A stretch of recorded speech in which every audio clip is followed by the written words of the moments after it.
The usual dropping into podcasts before everybody's quite ready. So welcome, Chloe.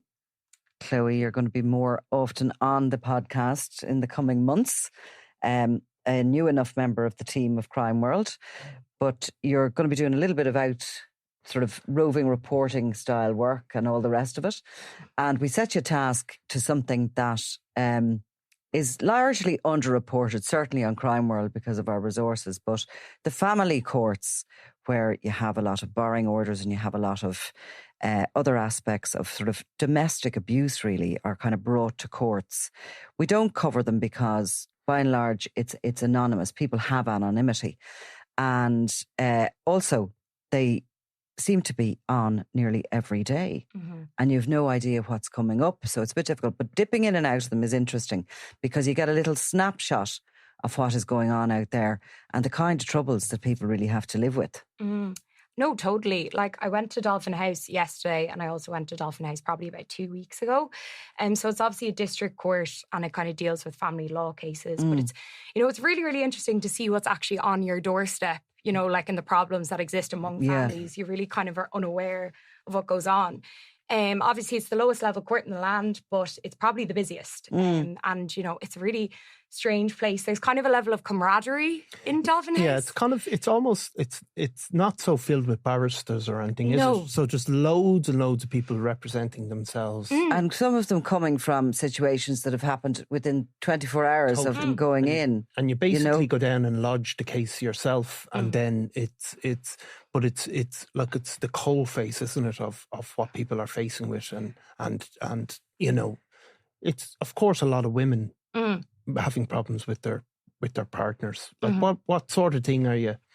Totally. You get all walks of life in Dolphin House anyway. One issue that I noticed that was very kind of pertinent is the housing crisis is basically a lot of women are continuing to live with their abusers.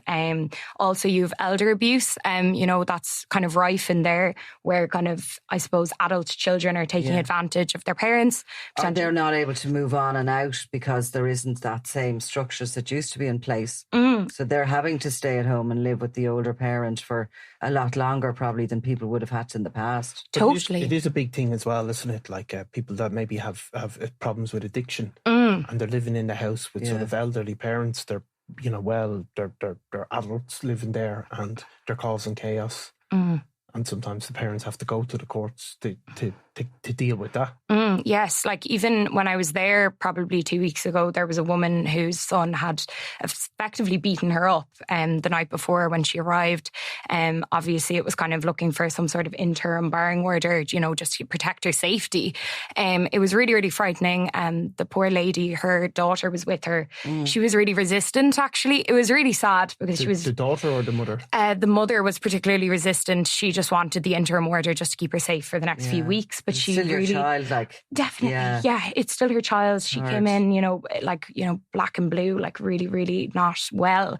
Her daughter, was kind of urging her to go through with, the whole thing, but she was really, really resistant. She didn't want, beyond the interim, to actually have to kind of put forward this 3-year barring order, And there's all those sort of things going on within homes, isn't there? And I mean, stick with maybe the elder abuse cases that you saw for the moment.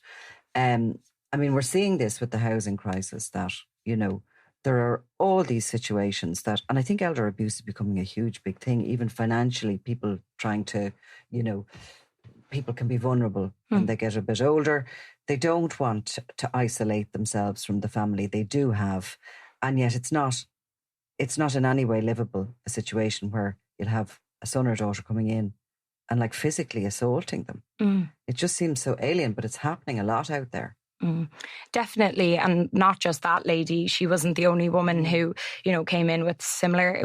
There was a man who came in and he was basically saying about his son that he was sick to the teeth of him. He couldn't deal with him anymore. He was running up huge drug debts and inviting these people to the home. He felt very, very unsafe. He said he wasn't contributing at all to the home, so he wasn't paying any rent. He was expecting everyone to run the house for him. And he said like this was kind of a last resort, but he had to do it, just in order to make it stop. Yesterday, even there was another man who had previously had, I think it was a barring order against his son. One of his sons, he was living in the house with his two sons. He said his other son, who he was in for yesterday, basically would assault him when he was in a communal spaces with him. And the judge actually, in that particular case, I think she issued him a protection order against both sons in that instance, because they were just totally taking him for a ride, I guess. So tell us what the different things are. Yeah. Like a safety order and a protection order, and what is the difference? For example, and also, and a barring how order? does it work if you're going to leave that court and you're going to go back to the house with the individual? So how does it work?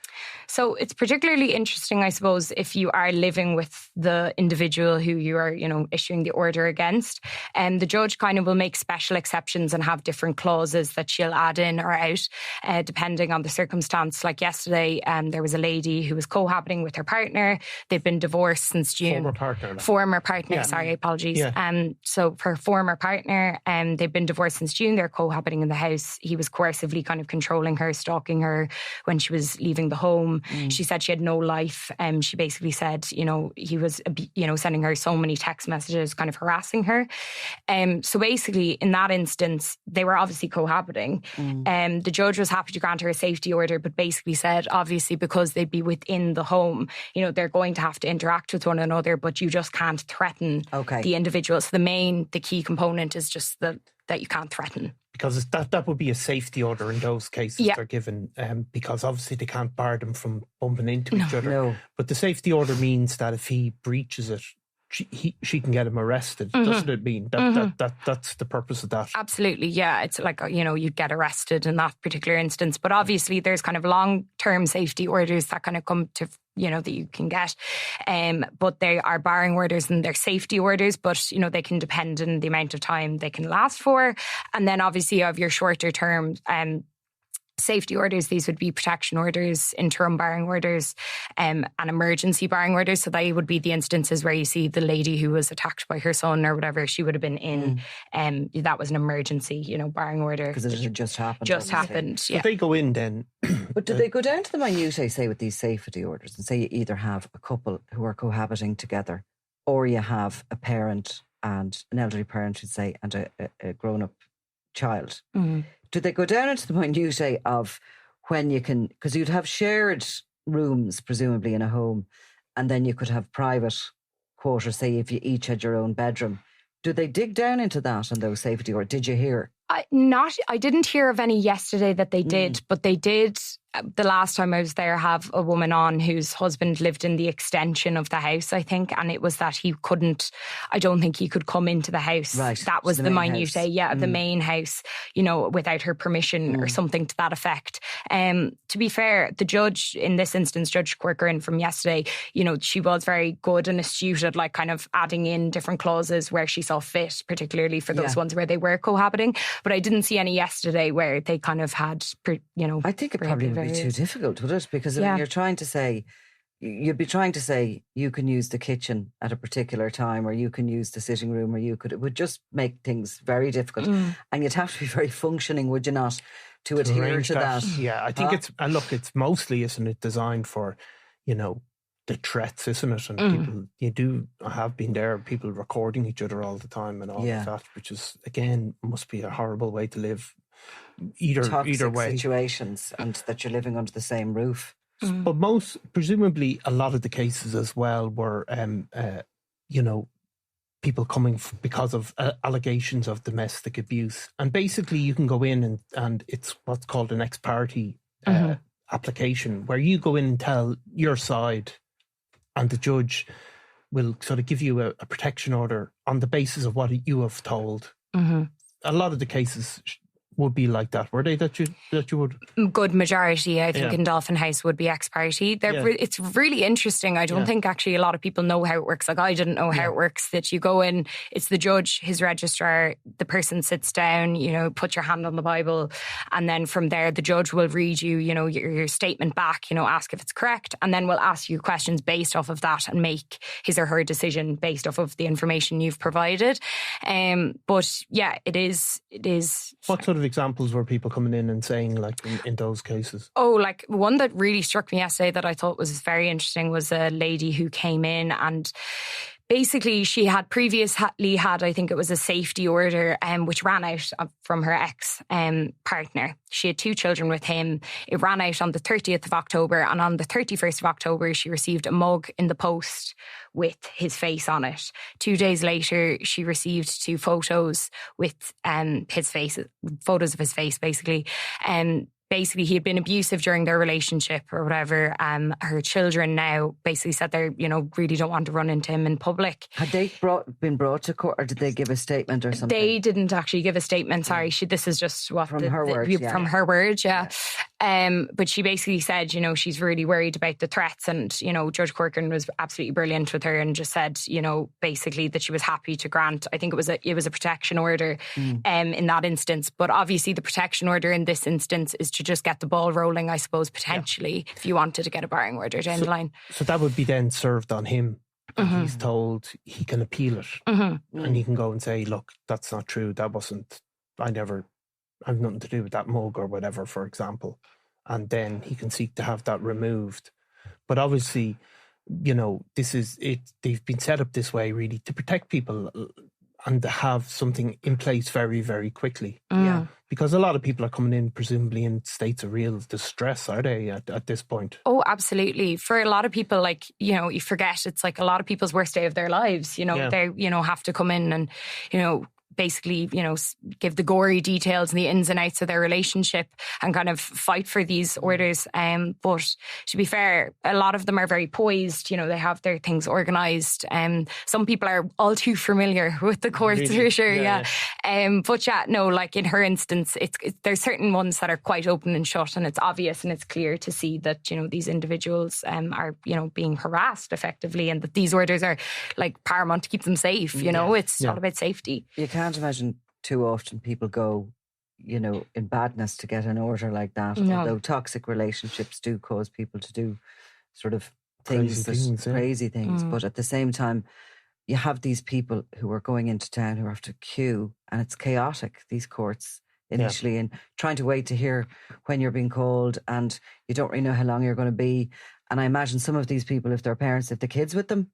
Oh, plenty of people with children with them. Yeah, a lot of young kids in buggies and that kind of thing. It is absolutely chaotic. It's nearly like an airport or something. Yeah. And the waiting area, people smoking outside, chatting amongst themselves. It's a very, very interesting place to be. And not loads of barristers like you would see. Like most people probably are there without representation, are they? Majority are without legal representation. You'd see the odd few with, Garda kind of liaison officers or whatever that would have helped them, get these orders put through. But majority of people are on their own. So basically, you can go in and you can get a sort of an interim as such protection order. Whoever it's the protection order is against, be it a sibling, a child, an ex-partner, they can come and appeal that if they so wish.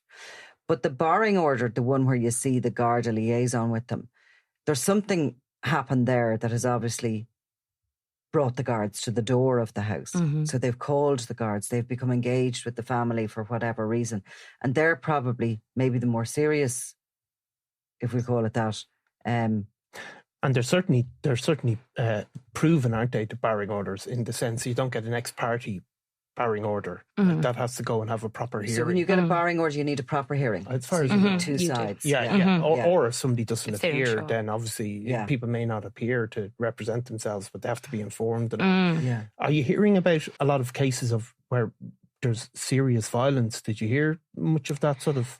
It seems, there does seem to be a lot of instances of serious violence, but one I kind of notice is it's just a lot of harassment and coercive. What type, like via social media, text messages, stalking after the breakdown of relationships.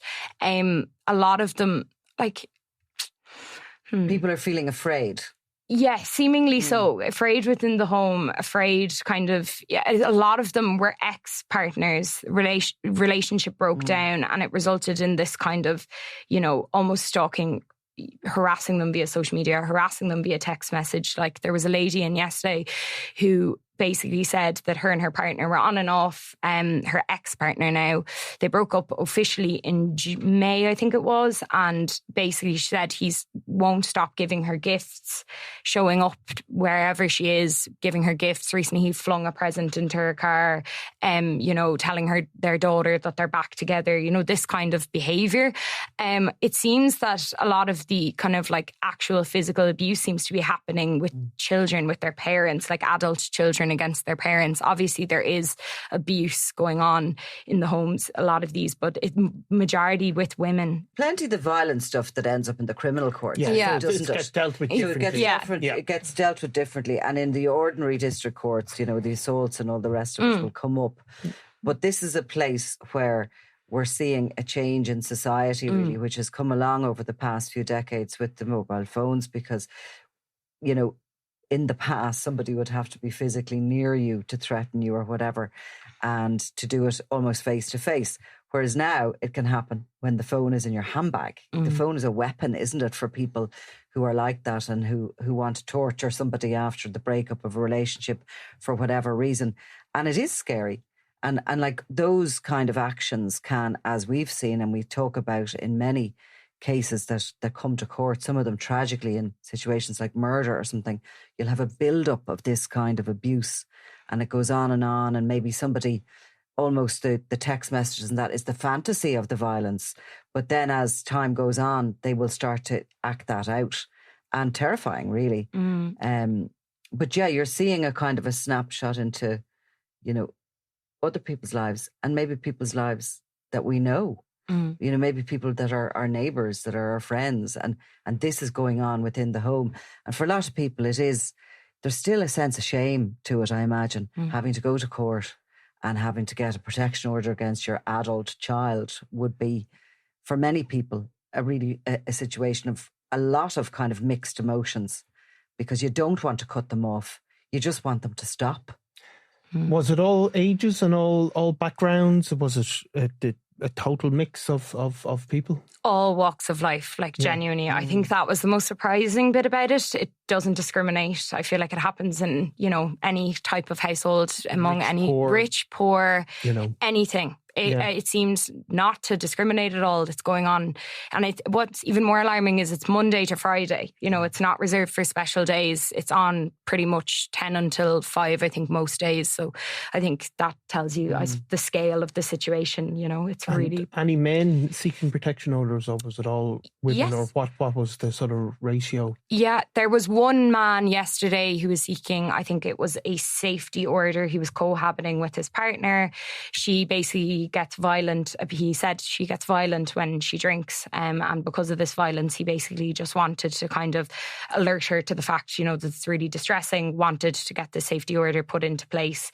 The judge was happy to grant that safety order yesterday, but it does seem relatively disproportionate that it's women mostly. You will get, few men, but... We mentioned it at the beginning, but is a lot of it, you're only getting a little snapshot of what's going on, but is a lot of it dealing with substance abuse? I think you mentioned there was a situation where somebody were they building up drug debts and they were coming to the household, coming to the parents' home? 100%. It seems to be a really big problem that substances, obviously drugs, get involved and they arrive to the home. They're under the influence of drugs, and it, alters their behaviour and mental health problems, living cooped up in these homes. I definitely think the situation is just compounded by the current situation we have with housing and stuff like that. Adult children can't move out. They, run up these debts, draw them on their parents, and then, the parents, bear the brunt, I suppose, of the whole situation. It is really, really frightening. There's no doubt about it. Is the court in Dublin representative of, of other counties, or does each county have its own? I think each county has its own. Its own, yeah. Probably each district. Probably, but maybe with less hearings, obviously, than Dublin, which is serving a bigger geographical area. Sometimes when you're in court, you can hear stories, and they really strike at you. For whatever reason, they just have a sort of they strike at your emotions. Was there any cases like that over the couple of weeks you were in there that really impacted on you? Definitely. There was one woman who was in when I was in 2 weeks ago, and she basically was looking for a protection order against her ex-partner. She said she was in and out of women's shelters and stuff like that because of the abuse she was suffering, like at the hands of her partner. But when I was actually in yesterday, she was in basically to get, obviously, the barring order. That kind of tends to happen after you've received your protection order. She came in with her partner and basically asked for the whole thing to be struck out, which I thought was really sad and kind of telling of the kind of... And does she get asked then, is it untrue, or does she just ask for it to get struck out? Judge Corcoran asked her if she was under any pressure, to ask her to be struck out, and she said no. And I suppose that's all. That's taken at face value. Yeah, but of course, that is so not an uncommon experience. That, and you hear it all the time. In some cases, even that go to court where somebody will try and withdraw a statement about an assault, but it still goes ahead. But yeah, it is sad. Domestic violence cases are really difficult and complex. Yeah. We were just talking in Groomed, for the series Groomed, Nuala Lappin, who was a domestic violence officer for years, and she does talk about that. She delves into it, about the complexities in these cases, because, it's one thing making a complaint against a stranger. There's another thing making a complaint even against your own, it could be your own child, it could be your parent, it could be anything. So all these layers come into it. Of course, and people then still have to raise kids. And they do, and they have to work together, or they have to... It's interesting, we talked about that elder abuse, and you had read something recently about it, and it seems that the government is actually looking at bringing in new laws to make it a specific criminal offence, because there's so much of it, right? Now, this is a piece by our colleagues Senna Maloney and Mary O'Regan, and they write, and this is just a summer gone, there's been an alarming rise in reports of elder abuse, with complaints doubling since the start of the COVID pandemic to more than 7,500 in a year. While coercive control is already a crime, efforts are now underway to widen these laws to include adults looking after their parents or older relatives. And that COVID pandemic thing, of course, was when people started to realise that what is it like if you're locked in a home with people, because we all got locked in a home with somebody. Some of us with our kids, some of us with housemates, whatever place you were when the parcel stopped, you were stuck in it. And people did start considering, well, what's it like for those who are in abusive relationships, that they no longer have an ability to go out and meet friends or to do their clubs or whatever they were doing. And I think it really concentrated the mind, and probably concentrated the situation with people who were living in those sort of domestic arenas, particularly older people, because they're very reluctant to come forward to complain about a child. But it just shows you, I mean, when you get your snapshot of those couple of days in court and you see the amount of that, that's all filtering back into hopefully legislation going forward, which will, help safeguard these people. Like, it's a shocking situation, and you've seen these people now coming in who are telling a story. It's shocking to think that anybody is at home and that their own child, their own son or daughter, would come in and physically assault them or steal from them or try and, control them. And they've nowhere to go, and they're so vulnerable. In as much as people in, marriages where there's domestic abuse are very vulnerable as well. But I think it's important to kind of every now and then throw an eye over these courts and come back and tell the stories from them. Do you think it works, the system there, when you're seeing it? I mean, and that's no reflection on the judges or the other officers who are clearly working under huge pressure. Is it something you think that is working? I do think it actually is working. Good. I think it is relatively speedy. It's efficient. Yeah. It gets the job done. I do think there is a bit of confusion about how it all works, though, altogether. Yeah. I think people are kind of court illiterate and they don't know how it goes. But I do think for all intents and purposes, it does work. People do get, what they need from the situation. Obviously, there's requirements that need to be met. You can't just present yourself in court, with certain situations. I do think as well, maybe people might need to have more of an awareness of what the court actually is for. You know, it's often for domestic violence. You can't just present there over, you know, he did, you know, he's annoying me. He's annoying me. Yeah, exactly. Yeah. Even there was an instance yesterday where there was an elderly woman and her ex-partner. They had split up 6 years ago, and they own 3 houses together. And basically she went into hospital in July, and while she was gone, her ex-partner went into her home, changed all the locks in the house, and effectively she couldn't get back in, essentially. And she's still out of the home now because she's recuperating in her daughter's home now at the moment. But like fully locked her out. And the judge in that instance actually said the requirements aren't met here for a barring order. Like it is very interesting, because she was like, this isn't domestic violence. You know, you're in the wrong court. I do think there's a level of lack of awareness around what qualifies you to be there. So, you know, obviously that's fit for another court. She definitely has a case in her, you know, some sort of case in her hands potentially, but it's, you know, it didn't meet the requirements. It didn't meet the mark. And that's important. Like, Of course. And people can own homes together, so it can be complex. You know what I mean? He's entitled to probably go into some of those homes. Oh, it is. Well, Chloe, thank you very much. That was an excellent first outing. Yes. I wouldn't go that far. No, it was. And remember, we're intending to use your use so we can sit and pontificate. We can just sit back on 2 armchairs and wonder, where was Chloe today? Oh my God, stop it. I mean, the public face. Thank you very much. Well, thanks very much. Thank you. I'm Nicola Tallant, and you're watching Crime World, a podcast about criminals, drugs and the underworld in Ireland and across the globe. Make sure you subscribe to our channel and turn on notifications so you can be the first to watch all our latest episodes. You can also listen wherever you get your podcasts.